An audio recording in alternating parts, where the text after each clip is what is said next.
Well, So, my name is Colin Lowther. I am 21 years old and live in Norfolk, Virginia with my parents and my dog. I was diagnosed with depression 2 years ago at this point, um, while I was in college at the University of Pittsburgh studying engineering and doing ROTC. The combination of all of that stress that was put on me by school and my inability to cope with that led to my eventual suicide attempt on January 1st of 2020. mhm. And I ended up in a psychiatric hospital where I became very frustrated with the stigma surrounding both mental health in general as well as suicide. And so I decided that I wanted to do something about it. And at first, I thought that might look like going to schools and talking about it, with NAMI or a different organization.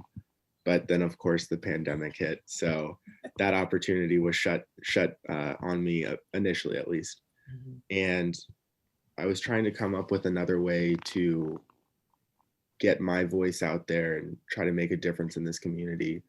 And I don't exactly remember how I came up with it, but I came up with this run that I'm doing called the Run for the 132, where I will be running 132 miles on September 10th, which is World Suicide Prevention Day, to commemorate the 132 people that kill themselves every day in America.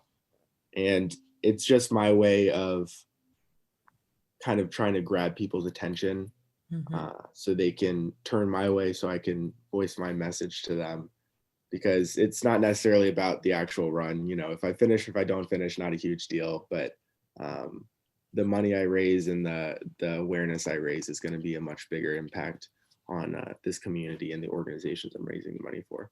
Yeah, yeah. So, like, when you do have those conversations, when people do turn their attention to you, um, what are some of the reactions you get to not only what you're doing, but also the story you have to tell? So I always, whenever I have a conversation with somebody, especially about my own suicide attempt, I always like almost preface it with being saying like, hey, you're gonna feel a whole lot more awkward about this than I am, Yeah. because at this point I'm just so open and honest about it. Mhm. And it's not a conversation that many people have had with anyone at this point in their lives. Yeah. um, and so I try to be almost not as blunt and just honest about my own story as I possibly can be, while also acknowledging the fact that they might not have had this conversation before, um, and trying to let them know that, it's okay to talk about this. It shouldn't be that weird. Um, and I try to make sure that anybody who walks away from a conversation like that with me feels more comfortable than when they walked in, Yeah. and feels like they can ask me questions about my own story, feels like they could potentially have this conversation with somebody else down the line, um, because it's important to make sure that there's not this awkwardness surrounding this topic, because it's the reason why so many conversations are prevented, because nobody wants to talk about it because it's such a taboo subject. And so I just try to make sure people know that it's okay to talk about it and we need to talk about it, or else it's going to continue to happen. Um, and so, in terms of my suicide, it's always usually pretty awkward. But for Yeah. the run, it's a lot of shock and amazement, and um, asking questions like, oh, are you running it over the course of a month, or are you, stopping and sleeping and waking up the next morning and finishing it? Um, and so for people who aren't necessarily in the running community, and especially in Mhm. the ultra running community, it doesn't really make sense. And Yeah. admittedly, it is, a crazy enough thing where I understand why it doesn't make sense. Sometimes it doesn't really make sense to me why I'm doing it either. Um, but that was my hope. Not Yeah. that I'm, bashing any of these, but there's so many, 5K walks, Mhm. for all these causes, and they're great and they raise a lot of money and awareness. But as a single 21-year-old in Norfolk with no resources, and Yeah. just trying to hope to get my message out, I really knew I needed to come up with something legitimately crazy. to grab people's attention. Because if I did a 5K walk in my neighborhood, like what, my parents and my sister are going to show up. Yeah. But if I do this crazy race, it's just wild enough for people to turn their attention towards me. And that's the main goal. Yeah, yeah, absolutely. Um, do you find that you're having a lot of conversations with like peers your age? Is that kind of the demographic that you are trying to reach? And like, could you talk a little bit more about that? Like Yeah. who you're having these conversations with? So especially initially, the Hmm. first thing I did when I got out of the hospital, I think it was probably like 2 weeks after I got out of the hospital, when I was really, really frustrated with the Yeah. stigma, is I said, I'm gonna post something on Instagram. I'm gonna be as open and honest as I possibly can, and kind of gauge the reception. And so I put um, a picture up on my Instagram just of the green ribbon and that Yeah. says break the stigma. And then the caption was kind of my whole story, and that I was annoyed that I had to hide this from everybody, and I didn't want to hide it from anybody anymore. Yeah. Yeah. I put my phone down and I went to sleep. I woke up the next morning with probably like 75 to 100 different people texting, DMing, just reaching out to me, either in support, which is awesome, or being like, this is exactly how I feel right now. And Yeah. it was, people I went to middle school in Tampa, Florida with, people I haven't talked to in 10 plus years, people that I only know peripherally, reaching out to me and opening up to me about the fact that, they've attempted suicide, or they are diagnosed with depression, anxiety, whatever it is. Yeah. And I was blown away. The statistics right now that NAMI puts out it's 1 in 4 people or kids have mental health. And I didn't really understand what that meant until that many people told me their struggles. Yeah. Yeah. Um, and so, especially initially, because of my own following on Instagram, it's more kids my age. I had a lot of text conversations, phone calls with people my age. Um, but now, I mean, I feel like I have it with anybody and everybody. Yeah. Um, I've done 2 talks for NAMI where it was kids younger than me that I've had these conversations with. I Hmm. continue to have these conversations with my own peers, but also, adults that have found out through my mother or my run Instagram and stuff like Yeah. that, that will either reach out to me or in person, just have these conversations about, maybe more out of curiosity than anything else. Um, but it's not limited to any one demographic. Um, I would say that, not that I'm not worried about adults, but just because of my own experience and the Mhm. fact that I know how hard it is to transition from um, kind of that like adolescence to early adulthood into college, and how Yeah. stressful it is. I would say I guess I'm most concerned about that, or most passionate about that, I think is probably a better word. Yeah. Um, just because I relate to it so much more. That's when my struggles really happened. Yeah. Um, but at the end of the day, I mean, I am very cognizant of the fact that it affects anybody and everybody, regardless of age or gender or race or anything. Yeah. And so Yeah. at this point, I'm just trying to have this conversation with literally anybody who will listen. Yeah. Well, and I think that you make a really good point that kind of like those periods of transition, especially for youth and young adults, can really take a toll on people's mental health and their ability to cope and be resilient. And oftentimes we kind of just like ship kids off to college and say like, well, you're on your own now. You're Hmm. an adult, without really really preparing them for what that can really mean. Um, I'm curious to know like how, just because I think so. Like I made an attempt in 2012, and my relationship with my parents before my attempt was like a little strained.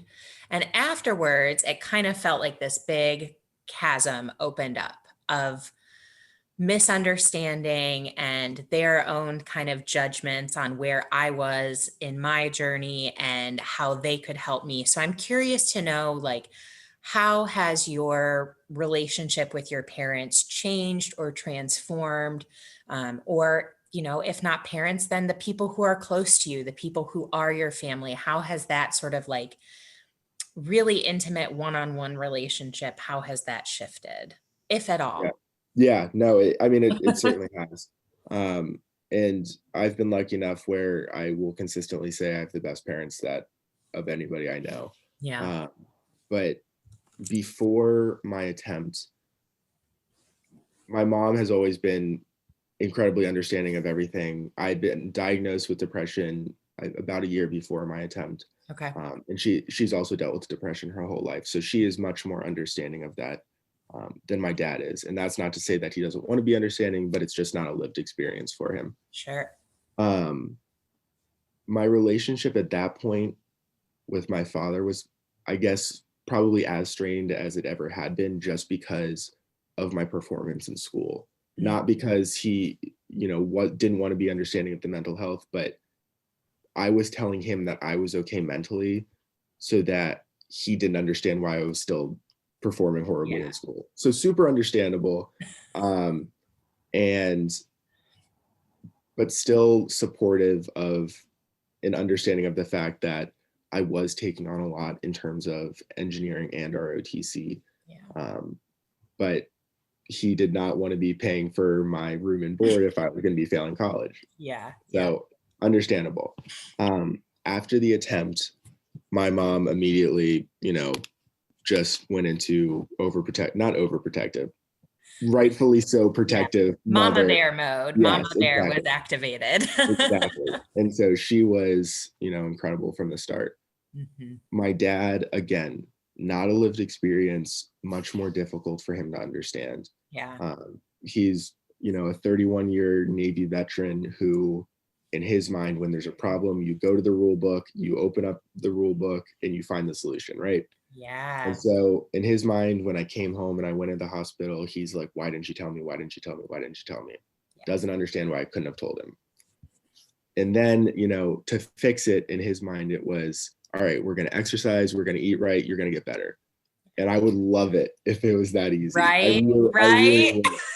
I really would. And it's not that he didn't care. It's not that he wasn't trying to understand, but in his mind, that was the fix, you know? Right.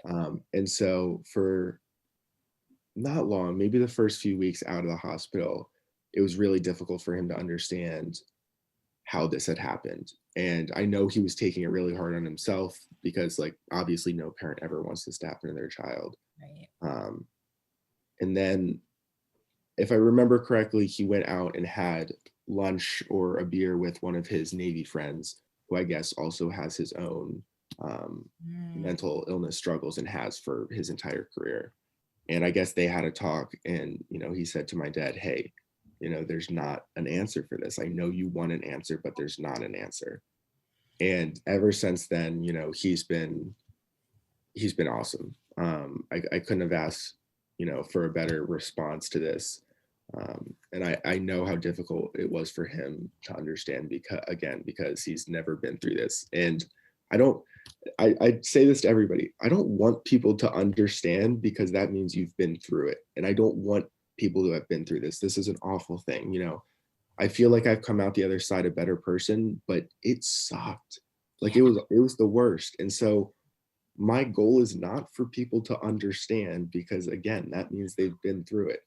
A little more compassion, a little more openness in, um, or I guess acceptance of being able to talk about this and not make it weird, and make it so people like me who have been through this don't feel as awkward talking about it. Like, that's what, I guess, I say the normal person, but the average person who hasn't been through this can do. Yeah. You know, you understanding is not the goal, because I don't want you to go through this. I don't want anybody to go through this.